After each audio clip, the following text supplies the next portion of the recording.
Na cidade do nosso Deus, em Santo Monte, a alegria de toda a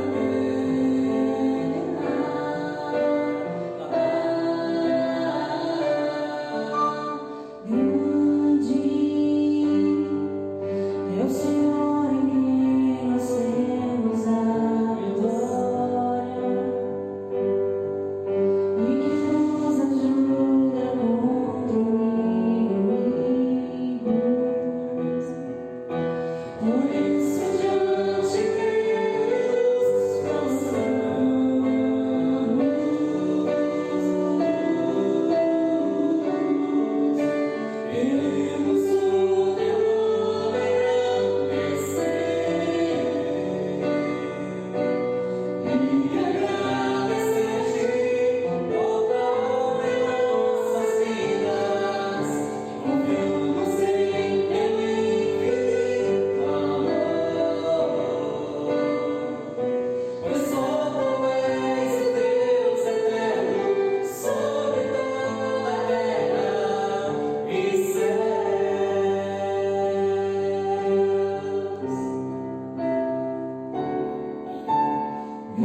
Boa noite a todos, eu sou o pastor Ademir, da Igreja Batista Missionária Internacional. Eu quero, nesta noite, trazer uma reflexão com os irmãos da nossa igreja, com aqueles que nos assistem, aqueles que estão acompanhando as nossas meditações, as nossas pregações. Eu quero, nesta noite, fazer uma reflexão em cima do Salmo 25, sobre a esperança em Deus. Aqui nesse salmo quando nós lemos um salmo de Davi, ele aborda duas questões aqui sobre a esperança em Deus. Primeiramente, ele aborda há uma afirmação nesse salmo de que a esperança em Deus, ela não decepciona. E também, na medida que a gente vai avançando na meditação desse salmo, além dessa certeza de que nós podemos ter de que esperar em Deus não haverá decepção para nós, o salmista, guiado pelo Espírito Santo de Deus, ele traz orientações para nós que cremos em Deus, que esperamos em Deus, mostrar como nós podemos alimentar a nossa esperança em Deus, como nós podemos esperar em Deus. E é sobre isso que eu quero refletir com os irmãos nesta noite. Os versículos 1 a 3 aqui do Salmo 25, o salmista diz: A ti, Senhor, elevo a minha alma, Deus meu, em ti confio. Não seja eu envergonhado, nem exultem sobre mim os meus inimigos, com efeito dos que em ti esperam. Ninguém será envergonhado. Envergonhados serão os que sem causa procedem traiçoeiramente. Então o salmista aqui, Davi, está trazendo essa certeza de que aqueles que esperam em Deus, essa esperança ela não será frustrada. Eles não ficarão envergonhados, eles não ficarão decepcionados, porque eles estão crendo num Deus todo-poderoso. E se nós estamos depositando a nossa esperança em Deus, essa esperança ela não decepciona. Mas como nós podemos esperar em Deus? O salmista, a partir aqui do versículo 4 do Salmo 25, dos versículos 4 e 5, ele apresenta a primeira coisa que nós podemos adotar, a primeira atitude que temos que ter de como nós podemos esperar em Deus de uma maneira de que a nossa esperança não seja decepcionada. A primeira coisa que o salmista traz aqui para que a gente possa esperar em Deus de uma forma adequada é que nós temos que esperar em Deus com obediência. Ele diz no versículo 4 do Salmo 25, faze-me, Senhor, conhecer os teus caminhos e ensina-me as tuas veredas. Guia-me na tua verdade e ensina-me, pois tu és o Deus da minha salvação, em quem espero todo dia. Nós vemos que a própria palavra de Deus, o próprio Deus, pela boca de Davi, está nos orientando de como nós podemos esperar em Deus em obediência. A Bíblia, Deus exige de nós que cremos na sua pessoa, nós que cremos na sua palavra, Deus exige de nós uma obediência. E Ele próprio diz para nós como nós podemos obedecer a Deus. Como nós podemos ficar em obediência a Deus, Deus vai mostrando na sua palavra como é que nós podemos obedecer a Deus. E aqui nós vemos nesse versículo 4, o salmista pedindo, Senhor, faze-me conhecer os teus caminhos. Nós não podemos obedecer a Deus se a gente não conhecer os caminhos de Deus. E esse deve ser o anseio do nosso coração. Pedir para Deus que Ele nos ensine a conhecer os seus caminhos. E ele prossegue pedindo a Deus, ensina-me as tuas veredas, guia-me na tua verdade. Então nós temos que ter esse duplo desejo de conhecer os caminhos de Deus e de ser guiado por Deus no entendimento desses caminhos. Isso é andar, isso é esperar em obediência a Deus. É esperar em Deus, mas esperar com obediência. Porque Deus é quem nos mostra como nós podemos obedecer. A segunda coisa que nós podemos entender no Salmo 25, de como nós podemos esperar em Deus, é que nós temos que esperar em Deus com arrependimento. Nós temos um relacionamento com Deus. Aqueles que creem em Deus, eles entram num relacionamento com Deus. E esse relacionamento ele tem que fluir, ele tem que desenvolver de uma forma adequada. E o primeiro requisito, como o salmista está dizendo, é que nós temos que ter obediência a Deus.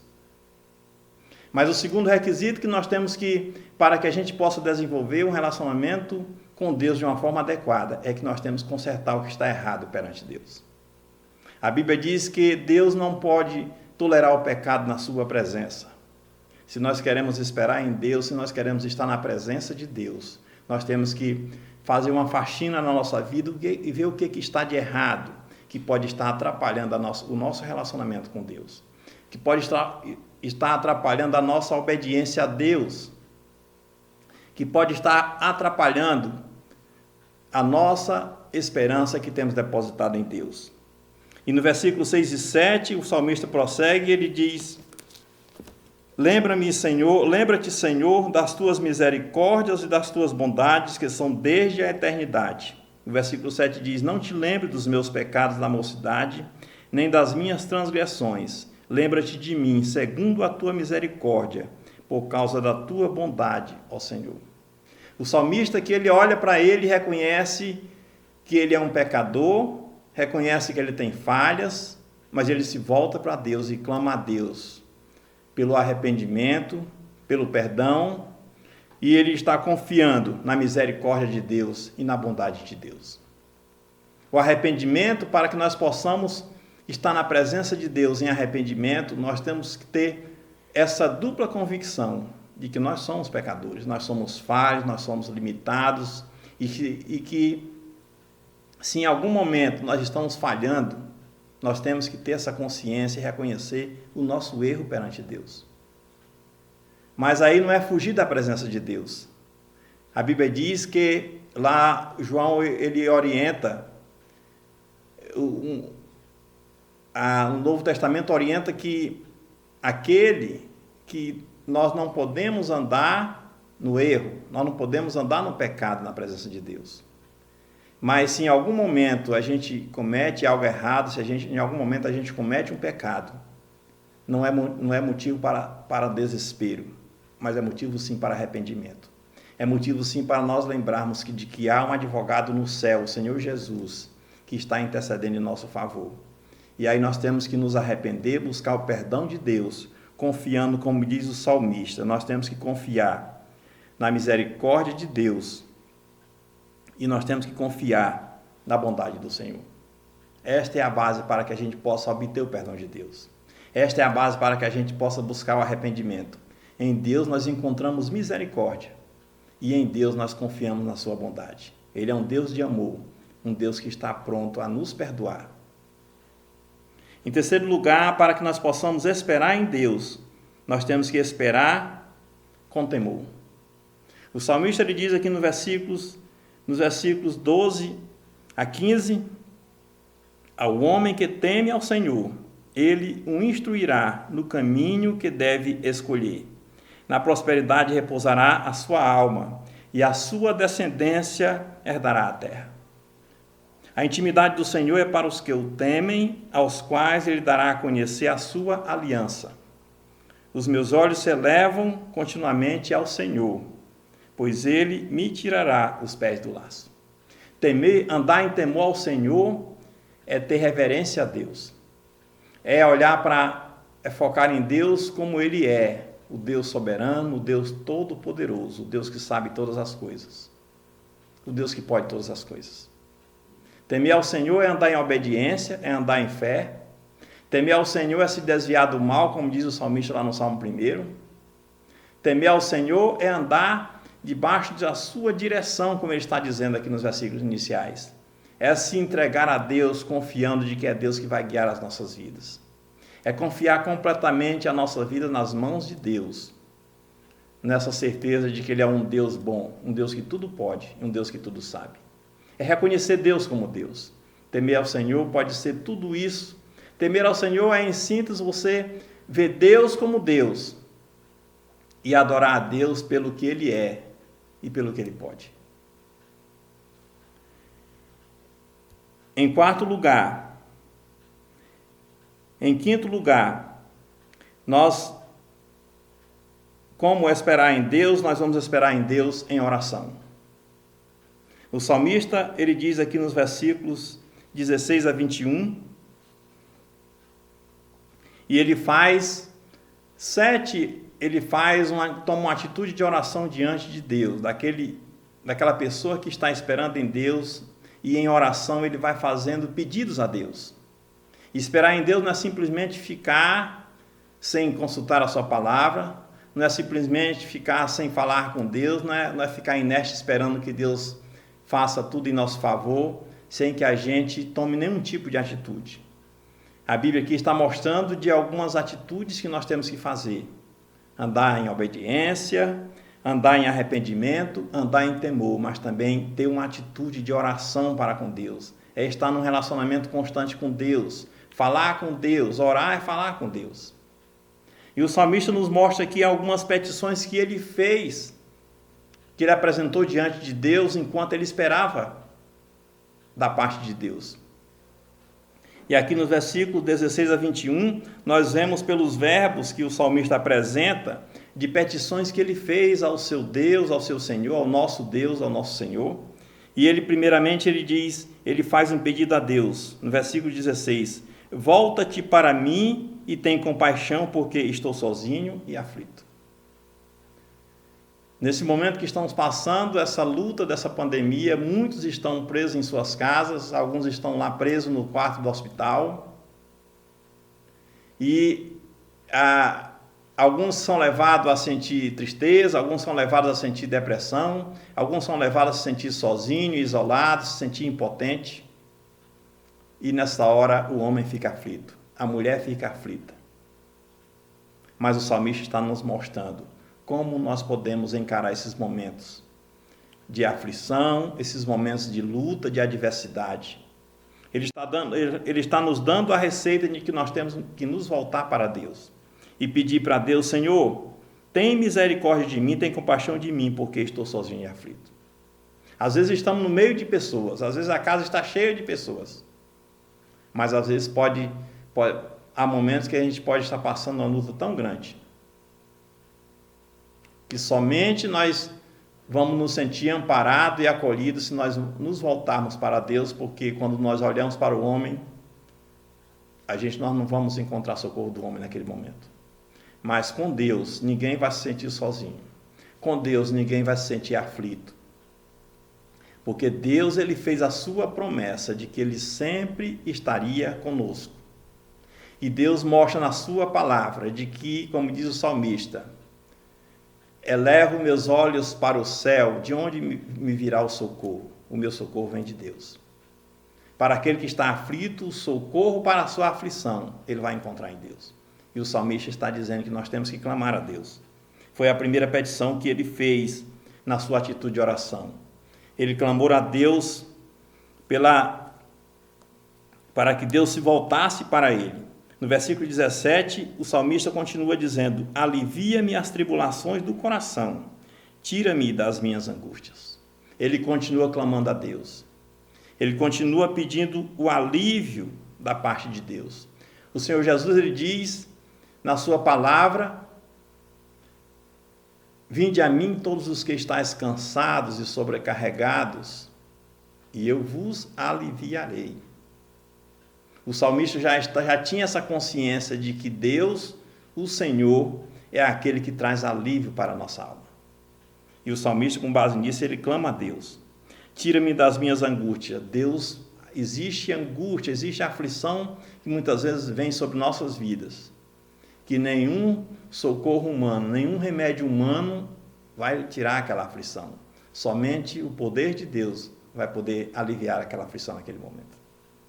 O salmista diz: considera-me as minhas aflições e os meus sofrimentos, e perdoa todos os meus pecados.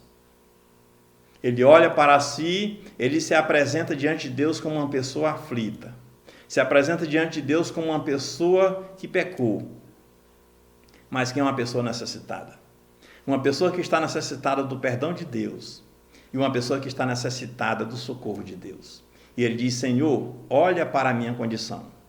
Eu pequei, eu necessito do teu perdão.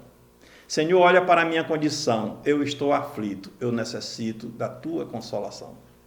O salmista está confiante na presença de Deus. Ele está confiante de como é que ele pode esperar com paciência no Senhor, como que ele pode exercer a sua esperança em Deus, para que a sua esperança não venha a esmorecer. Eu quero concluir esta palavra dizendo que nós temos que colocar a nossa esperança no Senhor, o Senhor Jesus Cristo. Eu quero nesta noite fazer um apelo para você: coloque a sua esperança no Senhor Jesus Cristo.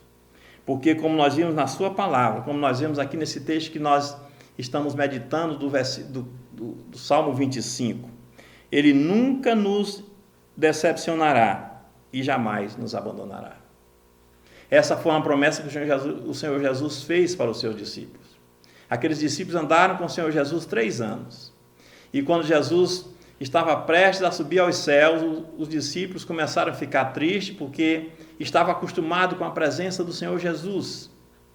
Só que os discípulos estavam confundindo o homem Jesus acreditando de que o Filho de Deus se limitava só à sua condição de homem. Mas ali na presença deles estava o homem Jesus, mas também estava o Filho de Deus, o Senhor Todo-Poderoso. E ele fez essa promessa de que ele nunca ia abandonar os seus discípulos. E como é que o Senhor Jesus hoje está presente conosco, está presente em nós? Através da pessoa do Espírito Santo de Deus. O Senhor Jesus subiu aos céus, mas ele diz: eu vou enviar outro Consolador, eu vou enviar aquele que vai consolar as suas aflições, eu vou enviar aquele que vai consolar os momentos de tribulação, os momentos de luta, eu vou enviar aquele que vai te guiar, aquele que vai estar à frente, mostrando o caminho, mostrando qual é a solução do problema. E você não vai se sentir sozinho, porque o Espírito Santo de Deus vai continuar com vocês. Espera, nós temos que esperar em Deus. E como nós podemos esperar em Deus? Nós vimos aqui por esse salmo que nós acabamos de meditar, que nós temos alguma atitude que nós podemos adotar para que a gente possa esperar em Deus e a nossa esperança seja adequada. A nossa esperança possa refletir a nossa fé. Nós temos que esperar em Deus em obediência, nós temos que esperar em Deus em arrependimento, nós temos que esperar em Deus com temor. E nós temos que esperar em Deus com oração.